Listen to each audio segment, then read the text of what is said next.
আজ মঙ্গলবার Balakdi KBM high school ময়দানে আয়োজিত হল দেশবন্ধু মেমোরিয়াল ভলিবল টুর্নামেন্ট।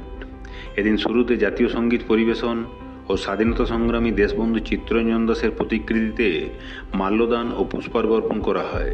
মূলত শিক্ষক ও শিক্ষাকর্মীদের নিয়ে আয়োজিত হয় এই প্রতিযোগিতা। এক দিবসীয় ভলিবল প্রতিযোগিতায় মোট 12টি দল অংশগ্রহণ করে। ফাইনালে মুখোমুখি হয় Adabona N N high school volleyball team ও Badra high school volleyball team. এদিন বদড়া হাই স্কুল ভলিবল টিমকে হারিয়ে চ্যাম্পিয়ন হয় Adabona N N high school volleyball team.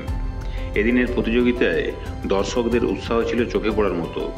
টুর্নামেন্টে ম্যান অফ দ্য সিরিজ হন রাহুল দেশমুখ ও ম্যান অফ দ্য ম্যাচ হন শিক্ষক মানিকচন্দ্র মাহাতো।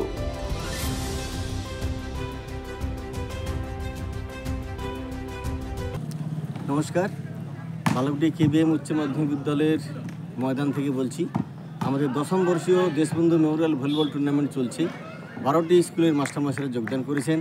এখানে রিটায়ার্ড টিচাররাও আছেন, শিক্ষাকর্মী আছেন, শিক্ষক শিক্ষিকারা সবাই এসেছেন প্রতিদিন খেলা দেখার জন্য।